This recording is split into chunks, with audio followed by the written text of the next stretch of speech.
Sky channel 772 पर ये Kashi television है। Happy birthday to you, happy birthday to you, happy birthday to Kashi television, happy birthday to you. मेरी खुशकिस्मती कि मैं आज काशी टेलीविज़न को हैप्पी बर्थडे कह रहा हूँ।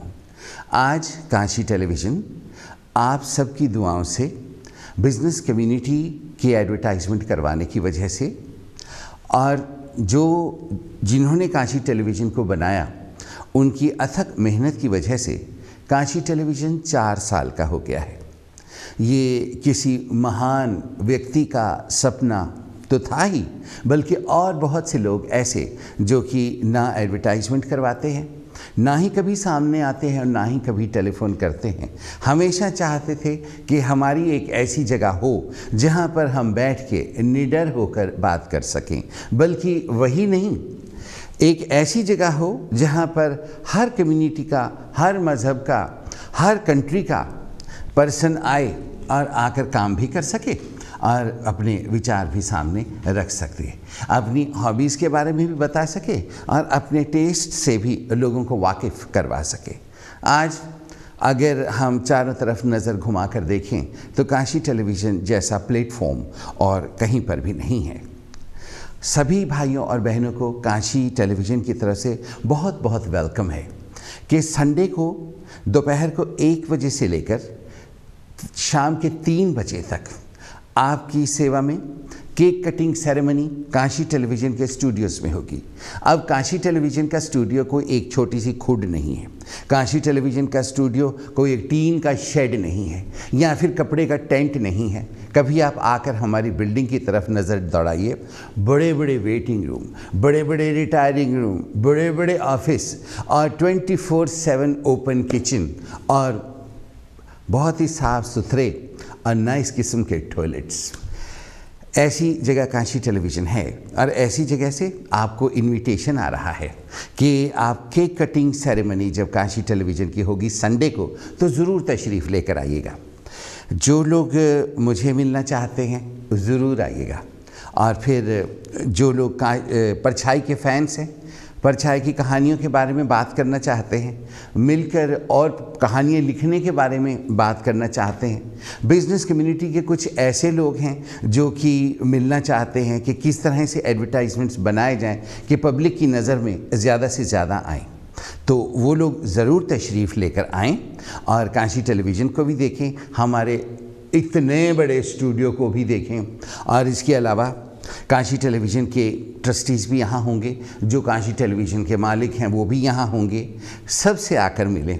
और मैं तो 1 बजे ज़रूर आऊँगा और आप सबसे ज़रूर मिलने के लिए तैयार होकर आऊँगा, जैसे कि हर शो की तैयारी करके आता हूँ और हर शो बड़े दिल के साथ आपको सुनाता हूँ। और आप अच्छी तरह से जानते हैं कि जिस दिन मेरी तैयारी ना हो उस दिन मैं शो ना करूँ, मैं हमेशा ये सोचता हूँ। और जब से मैं लगा हूँ मैंने कभी भी छुट्टी नहीं की है, ये बात आप अच्छी तरह से जानते हैं, क्योंकि आपसे ज़्यादा मुझे आपसे मिलने का दिल करता है, क्योंकि मैं पब्लिक की अमानत हूँ और अपना इल्म पब्लिक को सौंपने में मुझे खुशी होती है। और आपके बगैर मैं बहुत उदास हो जाता हूँ। आप मेरे बगैर कितना उदास होते हैं। पहली संडे को, ये जो अब संडे है परसों, तो 1 बजे दोपहर के ज़रूर आइएगा, 3 बजे तक खाएंगे, पिएंगे, ऐश करेंगे और क्या, बस बातें भी करेंगे। और बातें तो इंसान के लिए हैं ही बहुत ज़रूरी। आज बड़ी खुशी का दिन है और कहते हैं कि जब आप ऊपर वाले का नाम लो, आप चाहे किसी तरह से भी लो, आप ऊपर वाले को जीसस कहें, वाहेगुरु कहें, गुरुदेव कहें, या आप हेमा मालिनी कहें, धर्मेंद्र कहें, आप जीवन कहें, प्राण कहें, आप जो मर्जी कहें, आवाज़ एक जगह जाती है। जो लोग धर्म के नाम पर लड़ाइयाँ करते हैं वो तो बहुत बड़े लोग होंगे, लेकिन लोग तो कम्युनिटीज़ के ऊपर भी लड़ाइयाँ करते हैं। तो मतलब कि उन बड़े लोगों में से और छोटे छोटे लड़ने वालों के तबके हैं, लेकिन हम लोग जो काशी टेलीविज़न पर काम करते हैं उनमें से किसी चीज़ को नहीं मानते। आपको याद होगा अल्लाह पाक की रोशनी मुझ पर हुई थी और मैंने कुरान मजीद का तर्जुमा जो अब जहाँ मैं एक रेडियो स्टेशन पर काम करता था वहाँ मैंने किया था। वहाँ पर उस वक्त सेंट्रल मॉस्क से इमाम साहब आए थे और उन्होंने आके कहा था कि जैसा इस लड़के ने किया है वैसा हम भी नहीं कर सकते। और मेरे लिए ये बहुत बड़ी बात थी। और कहते हैं कि आप ऊपर वाले का नाम लो तो ऊपर वाला आपको कोई ना कोई प्रेजेंट ज़रूर देता है, आपकी मर्ज़ी से आपको प्रेजेंट देता है, जैसा आप चाहते हैं वैसी आपकी तमन्ना पूरी होती है। तो आज 8 साल जो मैंने कुरान मजीद का प्रोग्राम किया था वो आज के दिन ख़त्म हुआ था, आज के दिन आमीन हुई थी। तो 4 साल काशी टेलीविज़न को हो गए, 4 साल मेरे कुरान मजीद की ख़त्म को हो गए। तो मैं ये सोचता हूँ कि ये अल्लाह की मेहरबानी से मुझे यहाँ काम मिला है और मेरी मर्ज़ी का काम है। और यहाँ पर बैठ के मैं आपको अपनी कहानियाँ सुनाता हूँ, छोटे छोटे और फीचर्स जिससे कि आपका एंटरटेनमेंट हो वो आपको सुनाया जाता है। और बहुत सी जगहों पर इस तरह की छूट नहीं होती। यहाँ पर जिस तरह के आर्टिकुलेट सुनने वाले हैं, जिस तरह के एजुकेटेड ट्रस्टीज़ हैं, जिस तरह के कल्चरल एक्टिविटीज़ से नोन यहाँ का बाकी का स्टाफ है और जितने खिड़े मत्थे लगने वाले यहाँ के ऑपरेटर्स हैं, मैं मोमी साहब की बात कर रहा हूँ, वैसा और कहीं भी नहीं है। एक जगह मैं काम करता था, वहाँ का मालिक बहुत अच्छा आदमी था। उसको याद करके मेरे दिमाग में वो गाना आता है, कमलानी मेरा टोलन माही, कमलानी मेरा टोलन माही। मैं बिल्कुल आपको गाना तो नहीं पूरा सुनाऊंगा, ये मलिका तरन्नुम मैडम नूर जहाँ का बहुत पुराना गाना है, किसी दिन आपको सुनाया जाएगा। लेकिन आप तो इस गाने से मुझसे ज़्यादा वाकिफ़ होंगे, क्योंकि जो लोग मैडम के फ़ैन हैं वो मुझे ज़रूर जानते हैं, क्योंकि मुझसे बड़ा तो उनका फ़ैन कोई हो नहीं सकता। और उन्होंने ख़ुद मुझे ब्लेसिंग्स दी थी और मैं सोचता हूँ कि उन्हीं के ब्लेसिंग्स की वजह से और अल्लाह की मेहरबानी से मैं आज आपके सामने हूँ। तो वो मालिक अपनी एक बीवी को ले आया था और वो बीवी की कहानी ये थी कि जैसे कि एक पाकिस्तानी किताब है उर्दू में और वही हिंदी में इंडिया में भी किताब है, उसका नाम है बूढ़े की जवान बीवी, जो कि किसी ने जो एक इंग्लिश की किताब है द इंसिडेंट्स नहीं कॉन्वर्सेशंस ऑफ लेडी चैटरली। तो कॉन्वर्सेशंस ऑफ लेडी चैटरली में जिस तरह का कैरेक्टर है लेडी चैटरली का, उसी तरह से उसका कैरेक्टर था। और वो जो इंडिया में भी है और पाकिस्तान में भी है, इंडिया में हिंदी में है, पाकिस्तान में उर्दू में है, वो किताब जो थी बूढ़े की जवान बीवी, तो उनका कैरेक्टर बिल्कुल बूढ़े की जवान बीवी वाला होता है। जनरली जो बूढ़े जवान लड़कियों से शादी कर लेते हैं, अक्सर वो जो लिटरेरी लोग हैं उनकी नज़र में वो बदतमीज़ किस्म की होती हैं, अड़ब किस्म की होती हैं और रूड होती हैं। तो वो भी इसी तरह की थी। तो मैं जब काम पर जाता था तो मुझे देखकर ऐसे मुंह बनाती थी और मैं सबको कहता था कि मैं जब जाता हूँ ये मुझे देख ऐसे करके मुंह बनाती है। तो सब ने कहा नहीं ये तेरा वहम है, हो सकता है कि तुझे नज़र आता हो। मैंने कहा कि भाई और को मैं देखता हूँ तो वो मुझे देखकर मुंह क्यों नहीं बनाते, इसी का मुझे मुंह ऐसे करके होता क्यों नज़र आता है। वैसे उसका बेटा बहुत अच्छी यूनिवर्सिटी से पढ़ा था, उसकी लड़की भी कहीं बहुत बड़ी जगह से पढ़ के आई थी और उसके जो हस्बैंड था उसकी काफ़ी प्रॉपर्टी थी, शायद इसी वजह से शादी की थी। तो इस तरह की हरकत थी। लेकिन एक बार एक बहुत बड़े प्रेजेंटर थे सैम सग्गू जी, उनका स्वर्गवास हो गया, इंतकाल। तो उस वक्त मैं वहाँ नहीं था लेकिन उनके मैं बहुत करीब था और मरने से एक दिन पहले मैंने उनको टेलीफ़ोन भी किया था और मैं बहुत रोया था। तो उन्होंने मुझे कहा था कि तू रोंदा क्यों है, सब ठीक हो जाएगा। और अगले दिन वो चले गए थे। तो जब क्रेमेटोरियम में हम गए थे तो वहाँ पर वही बूढ़े की जवान बीवी खड़ी थी, मौत पे वो रेड बड़े बड़े फ्लावर्स वाला टॉप और एक रेड कलर की स्कर्ट और सर पे हैट पहन के आई थी जिसमें आगे फूल लगे हुए थे। लगता था कि नहीं अंग्रेज़ों की शादी में से कोई जो बाराती खड़े होते हैं उनमें से भागकर यहाँ आ गई है।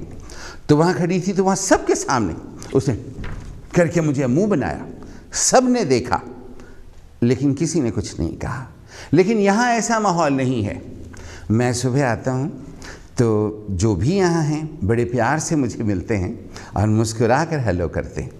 और जो यहाँ पर मोमी साहब हैं, विजय मोमी, उनकी पीठ सुन रही है, क्योंकि अगर फ्रंट होता तो वो कैमरे के सामने होते, जो कैमरे के पीछे होते तो पीठ होती। उनकी पीठ सुन रही है कि वो शो शुरू करने से पहले हमेशा कोई ऐसी खुशनुमा बात करते हैं कि प्रेजेंटर का दिल खिल जाता है, आंखों में खुशी आ जाती है, और तब तक वो लाइव कह देते हैं। और पूरा का पूरा 1 घंटा खुशी के साथ मुस्कुराता हुआ प्रेजेंटर काशी टेलीविज़न से सिर्फ इसीलिए प्रोग्राम करता है कि उसका इस्तकबाल जो बिल्डिंग में होता है वो खुशनुमा लोगों के साथ होता है। यहाँ आकर और इस काशी टेलीविज़न के प्रोग्राम देखकर आपके सब दुख भाग जाते हैं और आपको कभी डिप्रेशन या आपको एंग्जाइटी या कोई भी बीमारी पास नहीं आ सकती।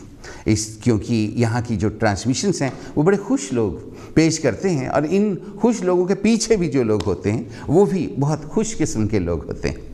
और अगर यहाँ पर मेरे कोई सफ़ेद बाल नज़र आ रहे हों या सर में सिकरी हो या मेकअप ना हो तो वो कह देते हैं कि भाई क्या बात है, आज तो तुम कुछ करके नहीं आए हो, थोड़ा सा कुछ करके रखा करो, हमें अच्छा लगता है। और ये सब कुछ कितना अच्छा लगता है, और तभी आदमी अच्छा काम कर सकता है अगर उसके पीछे खुश लोग हों, ऐसे लोग हों जो कि उसकी कला को उभारें, ऐसी बातें करें कि एक बात करने की बजाय 10 बातें करने का दिल करे। और आई थिंक कि गवर्नमेंट को चेक होना चाहिए हर जगह पर कि वहाँ पर जो एम्प्लॉइज़ काम करते हैं क्या वो खुश, और अगर वो खुश नहीं है तो उनसे पूछा जाए भाई तुम खुश क्यों नहीं हो। इतने बड़े बड़े इदारे हैं, इतनी बड़ी बड़ी जगहें हैं जो कि कहते हैं कि अगर आपको काम की जगह पर खुश नहीं है हमारे पास आइए और हम आपकी मदद करेंगे, लेकिन वो कुछ नहीं करते। इसमें बिल्कुल भी कोई शक नहीं है कि एक जगह मैं काम करता था, वहाँ पर गड़बड़ हुई तो मैं एक इदारे के पास गया, मैंने जाके कहा कि मेरे साथ वहाँ ऐसा होता है, आप मेरी मदद कीजिए। उन्होंने 2 साल मुझे बुलाया और उसके बाद कुछ नहीं किया। और फिर पब्लिक डिमांड की वजह से, ऊपर वाले की मेहरबानी से, उन्होंने मेरा ही प्रोग्राम स्पॉन्सर करवाया। और वही आदमी जिसके पास मैं बार बार जाके कहता रहा कि ये मेरे साथ हो रहा है, मुझे बचाओ, हाय मुझे बचाओ, मुझे बताओ, मैं काम वही करना चाहता हूँ लेकिन हालात सही होने चाहिए, आप मेरी मदद कीजिए। उस आदमी ने कुछ नहीं किया था और वही आके मेरे सामने टेबल पे बैठा और उसने आके कहा कि हम जो परेशान हो उनके लिए ये करते हैं, ये करते हैं, ये करते हैं, ये करते हैं, और फिर हम ये भी करते हैं। तो मैंने उसके मुँह की तरफ देखा ऐसे, और फिर मैं मुस्कुराया ऐसे, थोड़ी सी मुस्कुराहट थी ऐसे में, बड़ी मीठी सी। तो क्योंकि एक उम्र के बाद अगर आप ऐसे मुस्कुराएं ना तो यहाँ लाइनें पड़ती हैं, तो आपको पता होना चाहिए आप कितना मुस्कुराएं तो लाइन नहीं पड़ती इतना। ऐसे में मुस्कुराया, मैं कहा आप कुछ नहीं करते। याद है मैं आया था ना, मैंने ये भी कहा था, ये भी कहा था, ये भी कहा था, ये भी कहा था, आपने मेरे लिए कुछ नहीं किया था। तो वो आदमी कहता है I understand that's quite all right but you can't say that on air. तो मैंने कहा देखो, पैड़ियाँ नु चंद्रे जैसे बाहें फैला के मिलते हैं, ये सब बड़े बड़े लोग आपस में मिले हुए होते हैं, और जो लोग भी इनके पास जाते हैं ऐसी शिकायतें लेकर, ये उनके नाम पर पैसा अथॉरिटीज़ से लेते हैं और फिर एक दूसरे के साथ मिलकर बड़ी महंगी वाइन के साथ डिनर करते हैं। लेकिन हम लोग वाइन के साथ नहीं, लेकिन फ्रूट जूस के साथ, ऑरेंज जूस के साथ और चाय के कप के साथ संडे को बहुत अच्छा खाना खाएंगे और एक दूसरे के साथ मिलकर बातें करेंगे और फ्यूचर की और प्रेजेंट की बातें करेंगे। पास की बातों की कहानियाँ बनाकर तो मैं आपको अक्सर सुनाता ही हूँ, और ये मेरी खुशकिस्मती है कि काशी टेलीविज़न पर सब लोग मेरी कहानी का इंतज़ार करते हैं। आज के मुबारक दिन दिल करता है कि कोई भी प्रोग्राम ना किया जाए, आपस में एक दूसरे से बातें ही क्यों ना की जाएं। लेकिन आज परछाई की कहानी आपको सुनानी, और आज की कहानी मैं रोक के आपके साथ सिर्फ बातें भी कर सकता हूं, लेकिन उसका क्या फ़ायदा। आप संडे को आइएगा ना, संडे को, और अच्छी तरह से आए, तैयार हो के आना और टेलीफोन पूरा चार्ज पे लगा कर आना। यहाँ आके बैटरी फेल होने का बहाना ना करना, क्योंकि हमने एक दूसरे से नंबर्स भी एक्सचेंज करने हैं, एक दूसरे के फ़ोटोज़ भी खींचनी है। फिर वो सारी की सारी फ़ोटोज़ फ़िल्टर लगाने के बाद, गोरे चिट्टे बन जाने के बाद फिर फेसबुक पे भी लगानी है, ताकि हर कोई देखे और खुश हो। समझ गए ना? इंसान के लिए खुश होना बहुत ज़रूरी होता है, और जब वो खुश हो तो सुंदर लगना शुरू हो जाता। तो फिर आज के प्रोग्राम की रूपरेखा सुन लीजिए। जी तो नहीं कर रहा रूपरेखा सुनाने का, लेकिन काम भी तो करना ही है ना, और आपको खुश करना ही मेरा काम है। मेरा जन्म ही इसलिए हुआ है, मुझे क्रिएट जो किया गया है ना बाय द क्रिएटर, वो इसलिए ही किया गया है ताकि मैं आपका एंटरटेनमेंट करूं, मैं आपको खुश रखूं, और आपको मैं इंग्लैंड में रखूं, क्योंकि मेजॉरिटी के जो लोग हैं उनका ध्यान होता है जलंधर, लुधियाने, पंजाब, चंडीगढ़, दिल्ली। और जब ये लोग मरेंगे, स्वर्गवास होंगे, कई फौत हो जाएंगे, ये सब के सब फुर्र करके इनकी आत्माएं वहाँ चली जाएंगी जिन जगहों के बारे में ये सोचते रहते हैं। इंग्लैंड उन दिनों भूतों से खाली हो जाएगा। अब इंग्लैंड में अंग्रेज़ों के भूत होते होंगे, क्योंकि यहाँ पर अंग्रेज़ों का दिल लगता है। अगर आप चाहते हैं कि आपके भूत इंग्लैंड में रहें तो आप इंग्लैंड में ही दिल लगाइए। यहाँ पर मैं हूँ ना, वहाँ पर आपको मेरे जैसा और कौन मिलेगा। और हाँ, एक बात और आपको बताना चाहता हूँ, सुमन बख्शी जी है ना, आप जानते ही हैं, उनकी बहुत मेहनत से और उनके बहुत नाम मेरा रिकमेंड करने की वजह से इंडिया में एक बहुत बड़ी पॉलिटिकल पार्टी है, उन्होंने कांटेक्ट किया है और वो 1 घंटे का प्रोग्राम काशी टेलीविज़न पे स्पॉन्सर करना चाहते हैं और अपनी पार्टी के बारे में बताना चाहते हैं, ख़ास करके उन लोगों के लिए जो कि यहाँ पर रहते हुए भारत में वोटें डालते हैं। और ये पंजाब की पार्टी है, और आपको जानकर ये बहुत खुशी होगी कि वो मुझसे हिंदी में वो प्रोग्राम करवाना चाहते हैं। मैं, सुमन बख्शी जी और वो सारे के सारे प्रोग्राम करेंगे। वो दोनों कॉन्फ्रेंस कॉल पर भारत से बोलेंगे और मैं यहाँ से बात करूँगा। लेकिन ये बहुत बड़ी बात है कि उन्होंने मेरी लैंग्वेज की वजह से, जिसकी वजह से मैं जाना चाहता हूँ और पहचाना चाहता हूँ, की वजह से ये आपकी सेवा में प्रोग्राम पेश करने के लिए कहा। और ये भी बहुत बड़ी बात है कि उन्होंने खुद कहा, उन्होंने खुद कहा कि वी अंडरस्टैंड कि ये एक पेड प्रोग्राम होगा। तो मैं कहा हाँ जी पेड होगा। तो मुझे इस बात की खुशी है कि मैं अपने काशी टेलीविज़न की फाइनेंशियली भी मदद कर रहा हूँ, करूँगा जब होगी।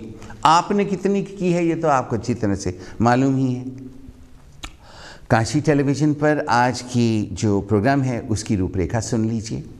आज के प्रोग्राम में फ़ोन कॉल्स तो नहीं होंगी, क्योंकि आज परछाई की कहानी होती है और चीज़ें होती हैं।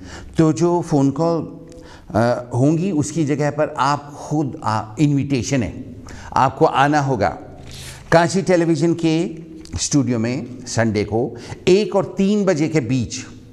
1:30 बजे तक आ जाना, चलो 2 बजे भी आ जाना, फिर भी आधा घंटा तो रहता ही है। और आकर मुझसे बातें करना। किसी ने खूब ही कहा है कि मिलकर बातें करने का आनंद बहुत अच्छा होता है, तो वो हम आनंद लेंगे। अब ऐसा है कि हमारे आनंद लेने के तरीके बदल गए हैं, क्योंकि हमारी उम्र हो गई है। जिन लोगों की उम्र हो गई है वो इस बात को अच्छी तरह से समझते हैं। प्रेमचंद जी की एक कहानी है, उस कहानी में कहा गया है कि एक उम्र के बाद इंसान को सिर्फ खाने का ही आनंद आता है और इंसान को बातों का ही टेस्ट रह जाता है। तो फिर अब हमारी वो उम्र है कि हमें खाने से ही आनंद आता है और बातों का टेस्ट रह जाता है। उसके अलावा तो अब बातें ख्वाब हो गई।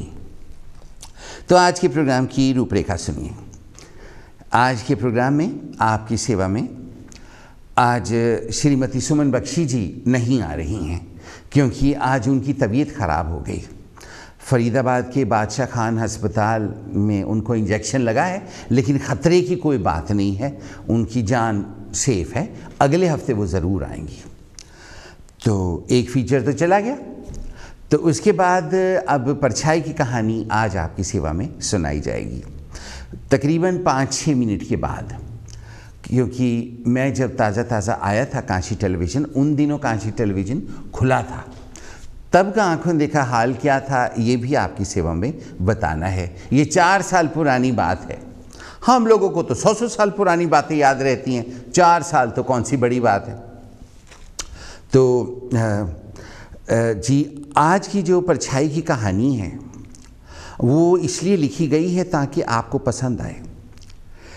ये हमारी बड़ी बदकिस्मती है कि आज एशियन, इंडियन और पाकिस्तानी नस्ल के जो जवान लड़के लड़कियां हैं या टीनेजर्स हैं या बच्चे भी हैं, उनके लिए they have nothing much to look forward to, या उनकी कोई गाइडिंग लाइट नहीं है जहाँ तक कि एशियन लोगों का सवाल है। आप देखिए, हमारे शहर के बड़े बड़े मिलियनेयर हैं, बहुत बड़े बड़े लोग हैं, हम उनकी तरफ देखते हैं, हम उनसे कुछ सीखना चाहते हैं, मगर क्या सीखें। कोई चोरी के इल्ज़ाम में पकड़ा गया है, कोई फ्रॉड करता था वो पकड़ा गया है, किसी ने अपनी बीवी मार डाली है और ख़ुदकशी कर ली है, कोई अभी भी गबन करने के तरीके सोच रहा है, कोई अंडरग्राउंड हो गया है, कोई जेल में है, उसके घर वाले कहते हैं वो तो पाकिस्तान गया है। तो हम किसकी तरफ देखें? जिनकी तरफ हम देखकर सीखना चाहते हैं उनकी तो ये हरकतें हैं। अंग्रेज़ों की तरफ हम देखते हैं तो हमारे माँ बाप हमको कहते हैं ये तो बिगड़ जाएंगे, ये तो ख़राब हो जाएंगे। हम में से कईयों को भारत और पाकिस्तान भी भेज दिया गया ताकि वहाँ से पढ़ के आएंगे। वहाँ पर जो हम डिग्रियाँ लेकर आए हैं, आपको तो मालूम ही है, उनमें से एक मैं भी हूँ। और जो मेरे पास हैं क्वालिफ़िकेशंस इन एवरी वे, वो आपके बच्चों के पास तो नहीं। तो इन्हीं चीज़ों को मद्देनज़र रखिए आज की परछाई की कहानी लिखी गई है, जो कि आपकी सेवा में सुनाई जाएगी। और आप इस कहानी को बहुत प्यार से सुनिए, बहुत ध्यान से सुनिए, और क्योंकि मैंने इसके ऊपर बहुत मेहनत की है, तो आप इस कहानी को इसलिए सुनिए कि हो सकता है इस कहानी के ज़रिए जो लेखक है, कहानीकार, वो आपको कुछ कहना चाहता हो और आपको कुछ याद रखवाने की कोशिश करना चाहता हो। लेकिन उससे पहले 4 साल पहले की बात सुनिए, काशी टेलीविज़न की। आज से 4 साल पहले मुझे किन्हीं का टेलीफोन आया और उन्होंने कहा कि विकी, एक काशी टेलीविज़न के नाम से एक टेलीविज़न खुला है और तूने टेलीविज़न में काम करना है, तू पहले भी तूने किया है। मैंने कहा हाँ, और भी बहुत सारे टेलीविज़न हैं। तो वो बोले कि नहीं, ये एक डिफरेंट किस्म का टेलीविज़न है, आई थिंक ये तुझे पसंद आएगा। मैंने कहा क्या बात है? तो उन्होंने बताया कि किस तरह से ये टेलीविज़न दूसरों से डिफरेंट है। तो मुझे लगा कि ये जगह है, यहाँ मुझे जाना चाहिए और यहाँ जाकर ख़ुद मुझे काम की बात करनी चाहिए, क्योंकि और जगह पर मुझे बुलाया गया था और वहाँ जाकर जो उन्होंने मेरे साथ किया है ना, उसकी भी कहानियाँ मैं आपको सुनाऊंगा। कुछ इदारे यहाँ ऐसे हैं जिनके मालिक की जो मेंटल सिचुएशन है उसके बारे में बहुत कुछ कहा जा सकता है, बहुत कुछ लिखा जा सकता है। तो इस वजह से मैं चाहता था कि कोई नॉर्मल सी जगह हो जहाँ मैं जाऊँ। तो जब इन काशी टेलीविज़न के बारे में पता लगा तो उन दिनों मैं बहुत बीमार रहता था, सबको मालूम है। तो मैं आया तो यहाँ पर एक वेरी हैंडसम, वेरी स्मार्ट, जैसे पंजाबी फिल्मों के हीरो होते हैं, वो एक यहाँ लड़का था। उस लड़के का नाम था बलबीर कलेर। उसका पोस्ट ऑफिस भी है और उसकी फैक्ट्री भी है। तो वो पहले मुझे कहा गया, जो रिसेप्शन पे लड़का था, कि आप अंदर बैठिए। एक कमरा था अब वो मुझे दोबारा से मुझे याद ही नहीं कि वो कमरा कहाँ था, शायद वो इधर वाला था कि यहाँ एक और कमरा था, बदल गया है बहुत कुछ। तो मैं वहाँ बैठ गया, तो वो वो पंजाबी फिल्मों के हीरो जैसा वो लड़का बलबीर कलेर, वो अंदर आया दरवाज़ा खोल के और बैठ गया, और उसने अपनी बड़ी बड़ी आँखों से मुझे देखा। और जब वो, उसका रंग सांवला था लेकिन गाल उसके गुलाबी हो गए थे मुझे देखकर, और मुझे देख के कहा कि आप यहाँ काम करना चाहते हैं तो आप, ये तो बड़ी खुशी की बात है, आप कर सकते हैं, आप क्या करना चाहते हैं, आप जो भी करना चाहते हैं आप कर लीजिए। और मैं, क्योंकि मैं उनकी तरफ ऐसे देख ही जा रहा था तो वो थोड़ा नर्वस हो रहा था, तो मैं, आपको हम टाइम दे देंगे, आप जितना टाइम पंजाबी लोग टाइम कहते हैं ना, जितना टाइम लेना चाहते हैं आप ले लीजिए। और मैं उसकी तरफ देखूं, मैं क्या, हाय हाय तो मुझे टाइम दे तो फिर देख मैं क्या क्या करके दिखाता हूँ।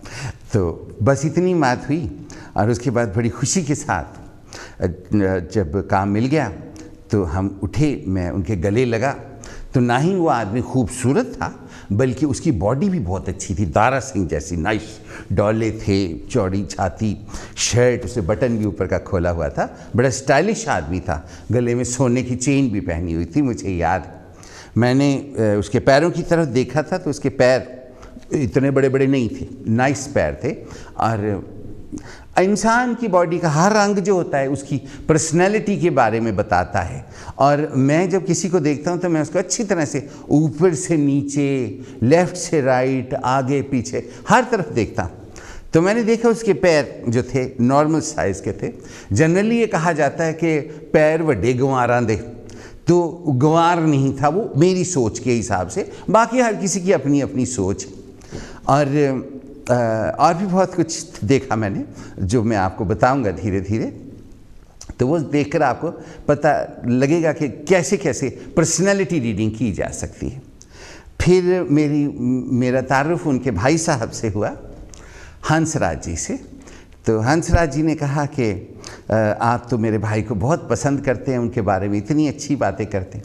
मैंने कहा जी मुझे वो आदमी बहुत अच्छा लगा, क्योंकि उन्होंने बहुत सिंपल और बहुत प्यार भरी बातों से मुझे यहाँ वेलकम किया, और जो संतों की, साधुओं की बातें होती हैं वो सचमुच सरल स्वभाव की होती हैं और सीधे लफ्ज़ों में होती हैं। ये लता मंगेशकर ने कहा है।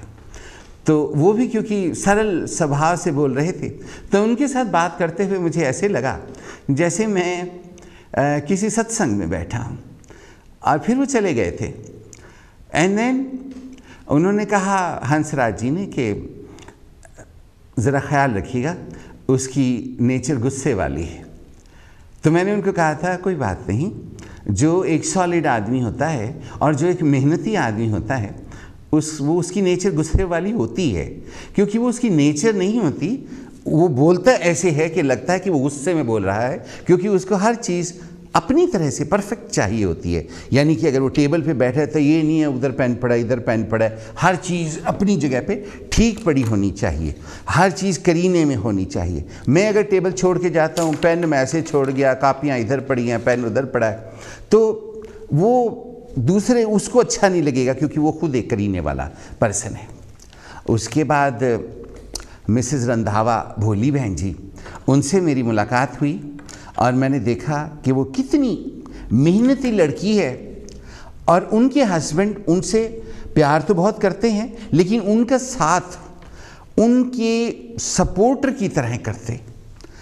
और काशी टेलीविज़न की सचमुच उनको बहुत मदद है, अपनी मेहनत की तरफ से, फाइनेंसेस की तरफ से, अपनी सिंपल और यूनिक पर्सनालिटी की वजह से। इनफैक्ट एक अच्छा प्रेजेंटर के क्या गुण हैं वो मिसेस रंधावा में है।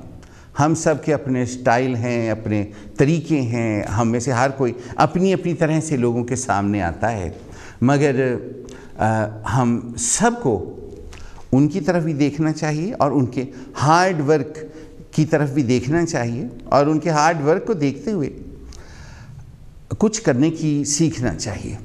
और उसके अलावा वो कितने लोगों के तलख विचारों से एवरीडे जूझती होंगी, वो कभी चेहरे पर शिकन लेकर नहीं आई।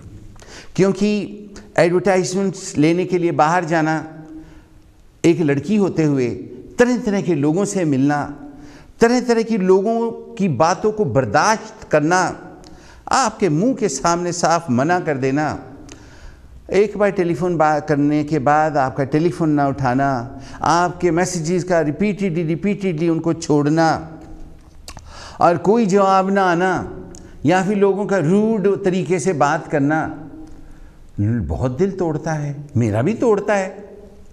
लेकिन मैं उनसे या किसी और से या अपनी वुलवरहैम्पटन वाली सिस्टर से करके जब तक 2 घंटे उस आदमी का सारा कुछ बयान नहीं कर देता, उसके ऊपर कहानियां लिख के आपको नहीं सुना देता, तब तक मुझे चैन ही नहीं आती। लेकिन ये भली औरत होठों पर हमेशा मुस्कुराहट रखती है और बहुत से लोग इसकी महान पर्सनैलिटी को नहीं समझ सके हैं और ना ही वो समझ सकेंगे। ये कितनी गहराई वाली पर्सनैलिटी है। और बहुत सी नई लड़कियां आई हैं यहाँ जो कि बहुत मेहनत कर रही हैं, और कुछ पुरानी प्रेजेंटर्स भी हैं जो कि बहुत मेहनत करती हैं, और उनकी मेहनत को देखकर मुझे बहुत खुशी होती है। और काशी टेलीविज़न पर कुछ पुरानी टाइप के प्रेजेंटर्स भी हैं जो कि होने चाहिए, क्योंकि वो सच्चे प्रेजेंटर्स हैं।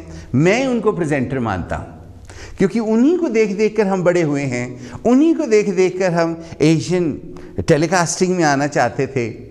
लेकिन उनके जैसे कपड़े पहनने की हिम्मत नहीं हुई, जो कि वो गर्मी में भी सफ़ेद कमीज़, टाई, काला कोट, काली पैंट, ऐसे लगता है जैसे चंडीगढ़ हाई कोर्ट का वकील बैठा है आपके सामने बातें कर रहा है। वो आसपास की बातें नहीं करते, वो बहुत ऊंची ऊंची बातें करते, बहुत बड़ी बड़ी बातें करते। हम उनका मुकाबला नहीं कर सकते, लेकिन हम दिल से उनकी इज्जत करते हैं। ऑनेस्ट टू गॉड मुझे उन सब से बहुत प्यार। यहाँ पर एक थोड़ा एल्डरली जेंटलमैन है, वो प्रेजेंटर है, एज उनकी बहुत है, लेकिन टेलीविज़न पर वो लड़का लगता है और इतनी प्यारी बातें करता है, इतनी अच्छी, और इतना मीठा है कि उसको देखकर लगता है ये कोई क्रिश्चियन प्रोग्राम चल रहा है। क्योंकि मेरी आदत है, मैं आवाज़ नहीं लगाता, मैं लिप रीडिंग कर लेता हूँ। तो वो लिप रीडिंग जब हो रही होती है तो उस वक्त मैंने सोचा शायद ईसाइयों का प्रोग्राम है, क्योंकि वो ईसाई लोग बहुत मीठी, हम भी कड़वी बातें नहीं करते, लेकिन वो बहुत ही मीठी बातें करते हैं, बहुत मीठी बातें, मुझसे भी मीठी, चीनी गुड़ से भी मीठी। सारी उम्र मैंने गुड़ खाया, सारी उम्र चीनी खाई, सारी उम्र मिठाइयाँ खाई, इसी वजह से मुझे डायबिटीज़ हो गई है। और अब मैं मीठे की सिर्फ बातें करता हूँ, खाता नहीं हूँ। बड़ा मुश्किल है बगैर खाए मीठा जीना। आपको क्या पता आपको कौन सा डायबिटीज़ है, रज रज के खाया करो। चलो संडे को नो डायबिटीज़ मिल के खाएंगे। डायबिटीज कौन से 2 बार मरते हैं, एक ही बार मरते हैं ना। खा पियो के मरो, ये केड़ी गल है, कुछ नहीं होता, ये सोच लेना थोड़ी देर के लिए। वेल ये तो मजाक की बात थी, अपनी बेटरमेंट आप खुद जानते हैं। फिर उसके बाद यहाँ मोमी साहब आए। मोमी साहब का तो मुकाबला ही नहीं है। आपको मालूम है एक हाईली अपने काम में कॉम्पिटेंट लड़का है और काम में ही भगवान ढूंढने की कोशिश करता है, और एक दिन ज़रूर इसका जो एम है ज़िंदगी में इसको प्राप्त होगा। क्योंकि जो ये मेहनत करता है, जो ये कुर्सी पे ऐसे बैठ के और वो कंट्रोलों पे ऐसे जो अभी इन लोगों का काम होता है वो बखूबी निभाता है, और हम लोगों को इतना खूबसूरत जो टेलीविज़न पर दिखाता है वो यही दिखाता है। वरना और कई जगहें हैं जो कि अपनी तरह से बहुत अच्छा काम करती हैं, लेकिन वहाँ पर जाकर अगर बैठो तो ऐसे लगता है जैसे मैं बीमार हूँ। लोगों के घर में टेलीफोन आने लग जाते हैं कि तू वहाँ बैठा होता तो सही होता है, वहाँ जाके तू बीमार हो जाता है। मैं कहता हूँ मैं बीमार नहीं हूँ, क्यों मेरी जान खाते हो, मैं अब ठीक हो गया हूँ। तो लेकिन वो ये इन्हीं की कॉम्पिटेंसी है जिसकी वजह से इस तरह हम लोग इतने खूबसूरत आपके सामने आते हैं। तो और बाकी के जो लोग हैं उनके बारे में अगर मैं कहने लगूं तो सारा दिन ही निकल जाएगा। सचमुच बहुत अच्छे हैं, वो खुद आएंगे तो खुद अपने जानने पहचानने वालों की तारीफ़ें करेंगे तो आपको अच्छा लगेगा। आप तो जानते ही हैं कि यहाँ पर एक गुणों की गुथली योगा क्वीन कमलजीत जी भी काम करती हैं। तो मैं जब आया था तो उसके कुछ समय के बाद वो आई थी। उन्होंने अपना स्पॉन्सर्ड प्रोग्राम यहाँ किए थे। उसके बाद वो यहीं की होकर रह गई थी। उन्हें इस जगह से इतना प्यार हो गया था और आज भी प्यार है। वो क्लेयरवॉयंट भी हैं, वो योगा टीचर भी हैं और एक टेलीविज़न प्रेजेंटर भी हैं। उससे पहले वो रेडियो पे भी प्रेजेंट करती थी। यानी कि यहाँ पर जितने लोग काम करते हैं उनका ताल्लुक मीडिया से है। वो हमेशा आर्ट की बात करते हैं, हमेशा खूबसूरती की बात करते हैं, हमेशा पढ़ी लिखी बात करते हैं। उनकी बात में हर बार किसी न किसी किताब का या किसी न किसी महापुरुष की बात का रेफरेंस होता है। ये एक बहुत बड़ी बात है। मैं पिछले 35 साल से मीडिया में हूँ, आपको मालूम है। वैसे मेरी त्वचा से मेरी उम्र का पता नहीं लगता, लेकिन 35 साल हो गए हैं। आप सबको भी मालूम है मैं छोटा सा था तब से मैं आपकी सेवा कर रहा हूँ और आगे भी मैं करता रहूँगा। बहुत से लोग तो ये सोचते हैं मैं इतना बड़ा ही ऊपर से आया था, लेकिन फिर भी आज भी बहुत से ऐसे लोग हैं जिन्होंने मुझे बच्चा देखा है।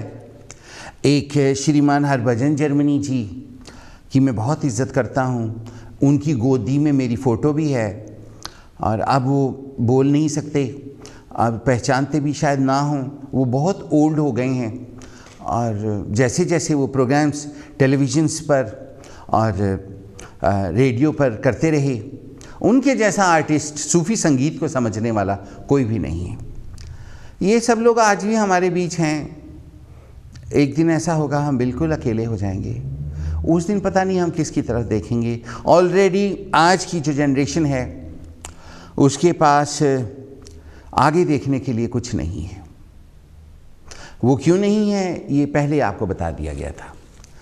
आइए आज की कहानी को शुरू करते हैं। आज की परछाई की कहानी एक रहनुमाई की तरह है जो आपकी सेवा में पेश की जा रही है। परछाई अपने गोल बहुत बड़े बेडरूम में अकेली खड़ी थी। बहुत लोगों से दिल टूट चुका था। परछाई बिल्कुल अकेली हो गई थी, लेकिन उदास नहीं हुई थी, वीरान मन के हिसाब से नहीं हुई थी। आज भी बला की खूबसूरत थी और एक बार फिर से ज़माने को टक्कर देने के बारे में छोड़ती थी, सोचती थी। परछाई के जो हस्बैंड्स थे वो परछाई को छोड़ चुके थे, क्योंकि परछाई से 10 साल या 15 साल छोटी उम्र की लड़कियां उन्हें मिल गई थीं।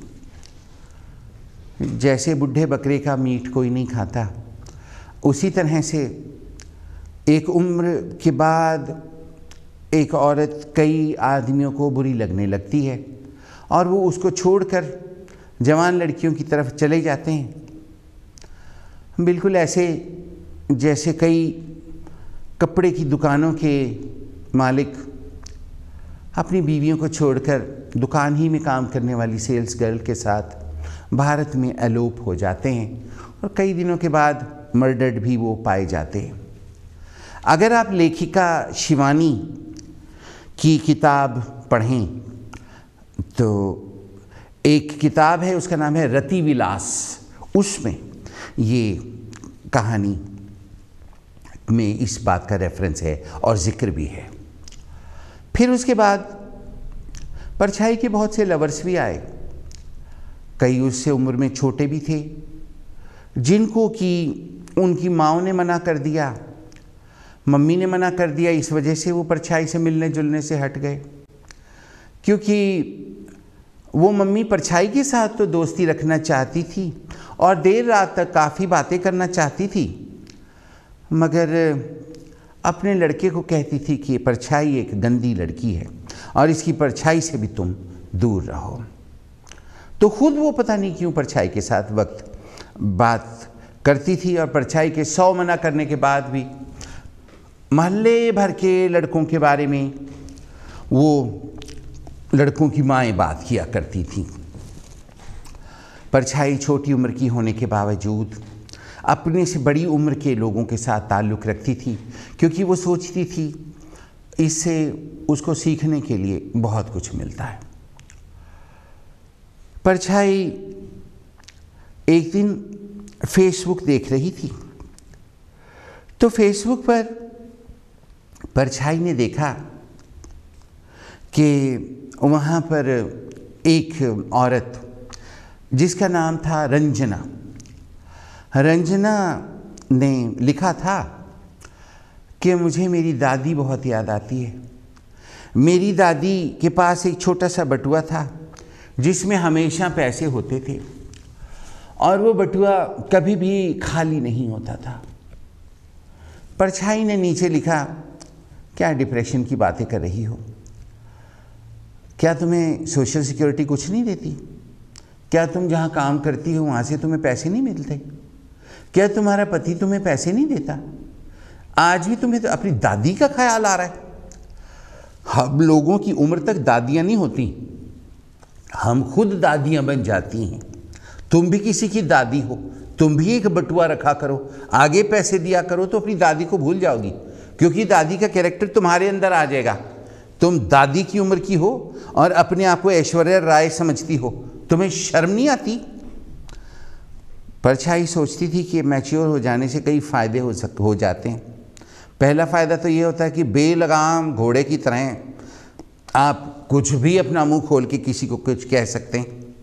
और दूसरा ये कि जैसे एक वाइल्ड एनिमल खेत में छोड़ दिया जाए तो वो जैसे भागता है खेत में, फसल को तहस नहस कर देता है, उसी तरह से आप कुछ भी कह के किसी का दिन बर्बाद कर सकते हो, क्योंकि सारी उम्र लोगों ने आपकी ज़िंदगी बर्बाद की होती है। इसीलिए बहुत से ओल्ड पीपल बिटरनेस से भरे हुए होते हैं।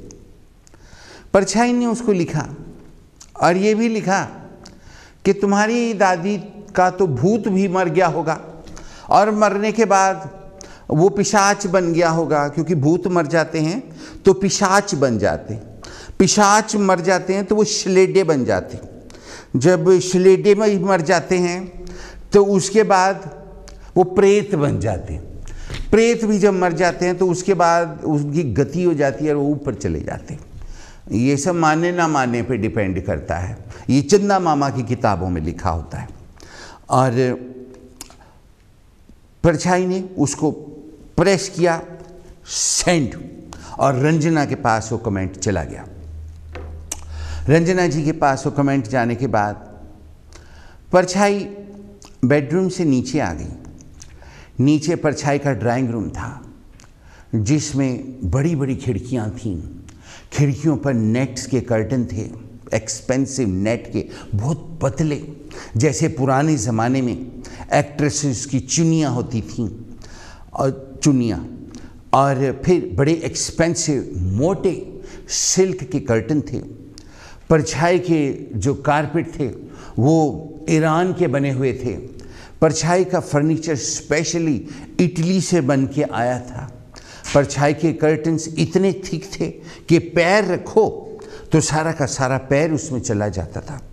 परछाई का टेलीविज़न एक बहुत बड़ा टेलीविज़न था, और फिर शैंडलियर्स थे, झाड़ थे, फानूस, और पुरानी पुरानी मूर्तियाँ थीं, बुत थे, बड़ा कुछ था।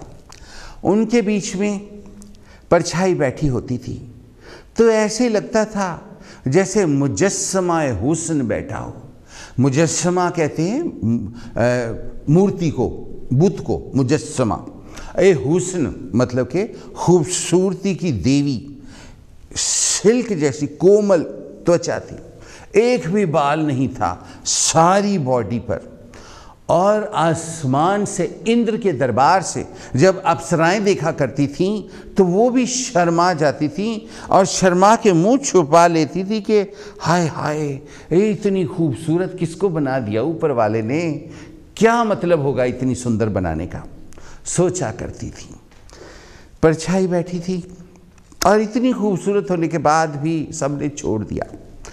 कोई बात नहीं, कोई फ़र्क नहीं पड़ता। परछाई ने खुद को पब्लिक की अमानत बना लिया था और परछाई अपने दिन भर के काम करती थी। परछाई को सेल परचेज के काम का बहुत शौक था। परछाई के पास एक इतना बड़ा रिकॉर्ड प्लेयर था जो कि चलता नहीं था। परछाई ने उसको मेन स्टेरियो से उठाकर ऊपर के स्मॉल बेडरूम में रखाई थी और कई महीने रखने के बाद परछाई ने सोचा कि मैं क्यों ना इसको बेच दूं, और उसको बेचने के लिए मैं इसको क्यों ना रिपेयर करवा लूं। परछाई का एक दोस्त था, वो चीज़ें रिपेयर किया करता था। परछाई उसको बेचना नहीं चाहती थी क्योंकि उसको बहुत प्यार करती थी, लेकिन फिर भी जगह रोक के पड़ा था, चलता भी नहीं था। जीते जी चीज़ों का मोह छोड़ देना चाहिए, परछाई ने ये सोचा था।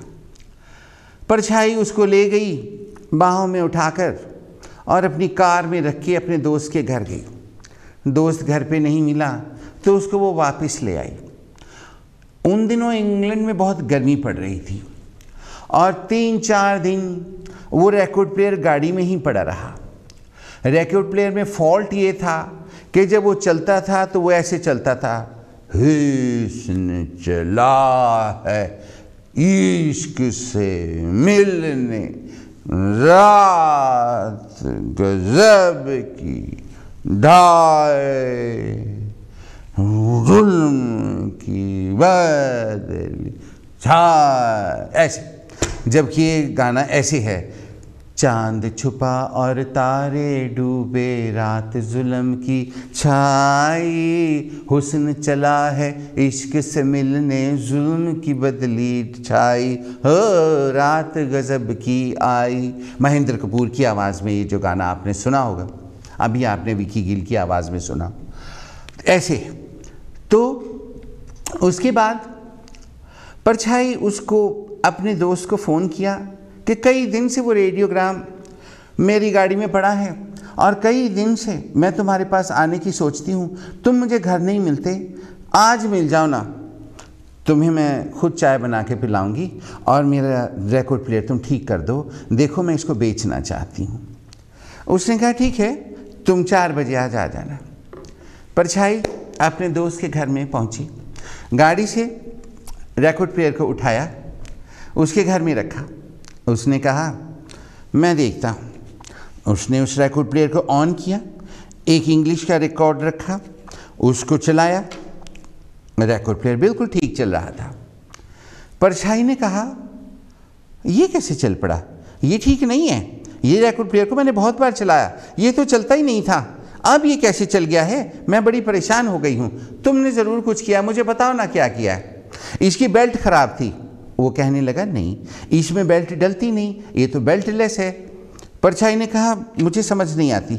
वो कहने लगा कान लगाकर सुनो। लेकिन परछाई नीचे झुककर उसको सुनना नहीं चाहती थी क्योंकि परछाई ने ठीक से अंडरगारमेंट्स नहीं पहन रखे थे। तो परछाई नीचे नहीं झुकी, ऐसे करके सुना और कहा कि मुझे समझ नहीं आ रही क्योंकि ये इंग्लिश का गाना है और इस गाने को मैं नहीं जानती। मुझे हिंदी के सब गानों का पता है, पाकिस्तानियों का भी पता है, लेकिन उर्दू का पता है, पंजाबी का मुझे कुछ पता नहीं क्योंकि मैं पंजाबी नहीं हूँ, मैं हरियाणवी हूँ, मैं हिंदी बोलती हूँ। तो उन्होंने कहा ठीक है ठीक है, तुम इसको घर ले जाओ, फिर सुन के देखो। परछाई उसको घर ले आई।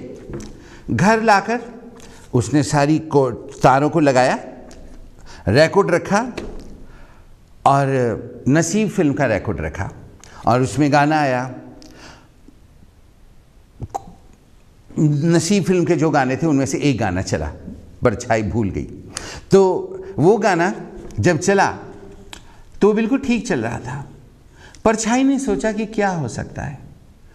फिर परछाई को ख्याल आया, ओहो ये रिकॉर्ड प्लेयर कई दिन धूप में और गर्मी में कार में पड़ा रहा था और इसके अंदर कोई डस्ट पड़ी होगी, इसके अंदर कोई तेल जमा हुआ होगा और ये सब कुछ इसी वजह से जो है डस्ट इसकी तेल के साथ जो था पिघल के निकल गई, तारें इसकी गर्म हो गईं और सारा कुछ इसका ठीक से चलना शुरू हो गया। परछाई को अपने मरे हुए बाप की उस दिन बहुत याद आई। वो कहा करते थे कि जिस चीज़ के ऊपर धूप पड़े वो चीज़ ठीक हो जाती है और उस चीज़ को अगर तेल लगाया हुआ हो तो वो बिल्कुल ठीक हो जाती है। उनके लफ्ज़ों में ये कहा जाता था कि तेल तमा जिस चीज़ की करो वो चीज़ ठीक रहती है। और वो हर चीज़ को ऑयल दिया करते थे। उनकी एक घड़ी भी थी, उसमें भी वो तेल डाल दिया करते थे और उसको धूप में उल्टा करके रख देते थे और वो बंद घड़ी भी चल पड़ा करती थी।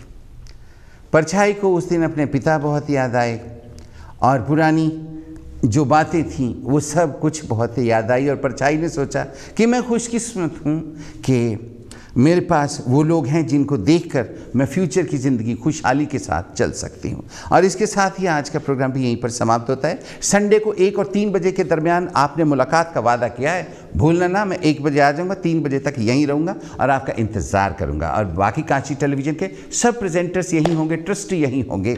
और अब इजाज़त लेने का समय आ गया। जय गुरुदेव।